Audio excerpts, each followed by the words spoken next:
We're here today with Sheryl Long. She is the city manager-to-be. Is that a title? You know, it sounds good, right?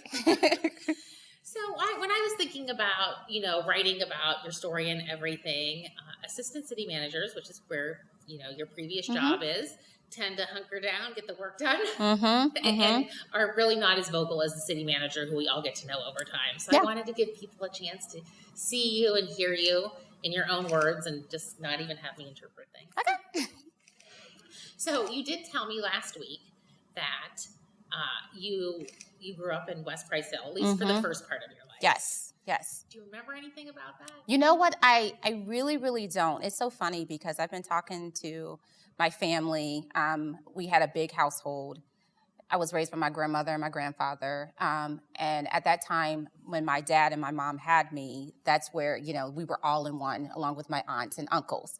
So we were all in one household, and it was, I think I was at the hospital was UC, was born in UC, came back to the house, and, just had that big family just surrounding me. My grandmother, but I never left my grandmother's side, is what I was told. Grandma was like, my mom would take those naps, would sleep, and she woke up with every bottle feeding, was definitely a helicopter grandmother. And since then, just as we, end up moving on to Forest Park, I stayed with my grandmother, and my parents went a different direction. So, how many brothers and sisters do you have? Well, so my mom I have my sister that passed away, and then I have another sister that's still living, and then my brother. So I have 3 from her. And then my dad, I have a sister from his relationship as well. So it's 4. I'm the oldest. Okay, so were some of them in the household with you growing up with your grandparents? No, I was basically a baby. So my aunts and uncles were essentially like my brothers and sisters. So it was definitely interesting because as you see them, and you'll see them with me, and they were actually there at the swearing in. But we grew up, especially my Aunt Marlene, my Aunt Denise. Aunt Denise was definitely the mother type. My Aunt Marlene is the silly, goofy one, where she would help me navigate Grandma when she was definitely being difficult. And then there was my Uncle Lamont, who passed away years ago. But him and I, there was a 7 years age difference. So, what did your family say? There were so many people at the announcement that you would be the city manager. It was hard to tell who was your family, who were your friends, and who you worked with before. Yeah. So what did your family say? They are so proud of me. I am first year, who graduated from college. First one that actually, is at this level. And they're just bragging. My aunt works at Walmart in Coleraine, and she'll be like, I'm talking to the city manager. I'm like, what are you doing? Like, that is so embarrassing. What, I'm talking to the city manager. Like, can you just chill out? My Aunt Denise is like trying to figure out her social media so she can make sure she keeps me out there, and this is me with the mayor. They're just doing too much. They're seeing too much right now. No. I needed to get real old because it's quite embarrassing. But I'm just so happy because there's a lot of ups and downs, and there has been in my family. And honestly, in and of a culture, it's for me to be here, it really doesn't happen like that. I am very blessed to actually be an African-American female at this level, and I take it seriously, and I just want to make sure that I pave the way for others to follow me. It's just really important. And I do right by the citizens, in addition to the city altogether, and the mayor, because I just adore working with him in the council. At what point did you say, I'm going into public service? It was probably, for me, when I noticed that the country was shifting through a recession, 2016. There was a level of where I knew that there was communities that were being heavily influxed with, there was less home ownership and more rental, right? And I thought there was an opportunity to basically educate the government on how to deal with landlords, how to deal with rental property, how to make sure that we're creating an environment in which everybody is supported. And so that's when I found my way of actually reaching out to the mayor in North College Hill. Because I thought that there was really good transferable skills from multifamily to government. And I knew that there was a because specifically communities like North College Hill, at that time, there was way more home ownership than there was rental, right? So I think I was pretty successful in doing that, but I showed my resume and it looked like that he did identify that gap, Mayor Dan Brooks. And then from there, I never stay within a job description. I'm team too much, which actually goes to the benefit. Ladies out there, if you ever team too much, there's nothing wrong with it, okay? There really isn't, because you never know what you're exposing yourself to. And from there, I was able to create an environment in which community was, it changed, but I was able to make it so that everybody was working together and everybody felt like they belonged, right? And I just found my purpose. It was really great. You became the city administrator there, which is the city manager. Exactly. What would you say your biggest accomplishment is from there? I definitely think it was the community engagement aspect of it, and also making sure we were deploying resources in an equitable manner. One of the things that, when you're becoming city administrator, you are able to look at the capital and look at the way that the spend is actually happening. We had a really good street levy, but one of the things I noticed was that even though it was all in a great, in an equitable way, or financially it was fine as far as the replacement and the capital as far as the roads, I noticed that they weren't being deployed on certain subsects of the community than they were in others. And so one of the things I did was just pointed it out from my lens. It was nothing intentional, right?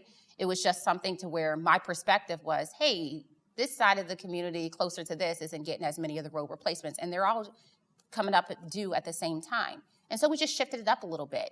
And I was able to get some fresh roads in areas of the community that were probably more heavily African American than they were, Caucasian. And that was one of the major effects that I'm seeing. When you're a city administrator and city leadership, you're able to look at, our spend overall in a holistic manner. And that helped because at that time, the council was disproportionately the representative of the community. So that was a benefit. I think that was a great thing with the capital spend. And also, I created a forum in which people were more apt to come to government. We had council meetings that had one person there, two people there. Once they saw me being city administration and looking like the people that represent a community, also creating more government, creating more spaces where block parties and movie nights and things like that, it created a more welcoming environment for people to feel more comfortable working into. Certainly what you're saying matches what Mayor Pureval said on the campaign trail, what they said, what council is saying. However, when I look back over the previous administrations, Mm-hmm. they also said they were going to put a priority on it. They said, they created the Department of Economic Inclusion. We did the Croson study. So you heard these things, and yet there is still inequities. There's no way around that. Yeah. How do you think that you're going to be able to actually put these thoughts into words? Yeah. Well, I think essentially into it's action. Yeah. No, I think I want to lift up Main Street as an example. If I don't know, you would physically see myself and my team out there actually talking to some of the residents, right? The residents that were deemed the people that were, the ones that don't, other people said that they, just loiter or they sit out there or whatnot.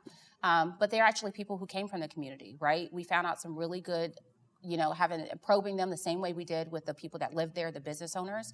It's just it's a matter of bringing them, engaging them, actually having a conversation with them and bringing their perspectives to activity and action, right? So we're going to have to, government is significant, it's huge.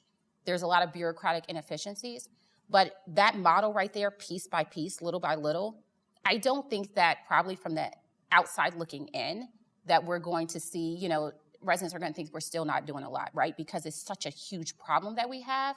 But if we're consistently deploying that, which you've seen day one before we were even, I was even a city manager, but it was supported by the mayor in addition to the council.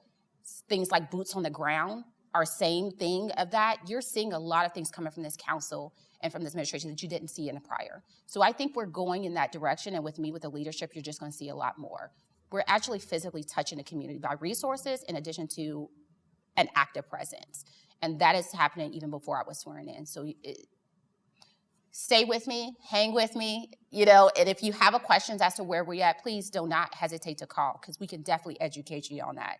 Because sometimes we're still working. We have a great new team as far as communication, but we're going to be working on also externally communicating that too, because government does not, we in the city have not done a great job of doing that as well. That has also been a struggle that has been addressed many times in the 8 years that I've been covering City Hall. Yeah. You never do stop, right? Yeah. Like, it's not like you're like, well, I guess it didn't work, and like you have to keep. Gotta keep plugging on at it. And I think the consistency, and honestly, my time is perfect with this mayor and this administration. I mean, and this elected officials, because that is, they champion that.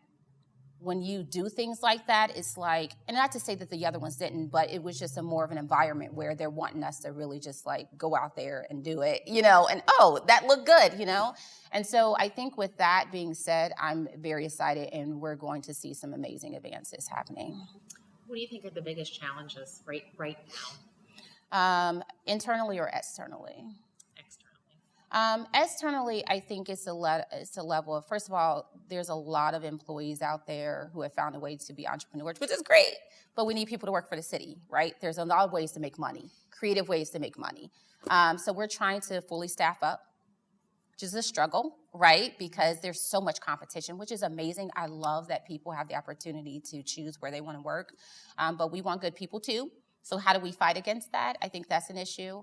Also, the way that crime across the country, what Cincinnati is facing is not unique.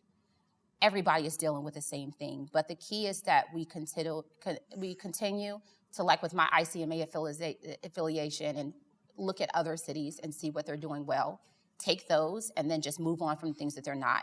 Sometimes people get bogged down in saying, oh, what happened in DC was great, and let's work on that, and we're going to keep on trying and trying. You got to know when to abort quickly and pivot.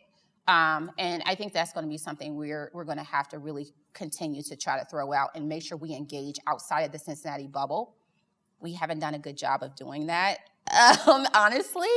And I think that I'm going to challenge staff to make sure that we make that touch point consistent.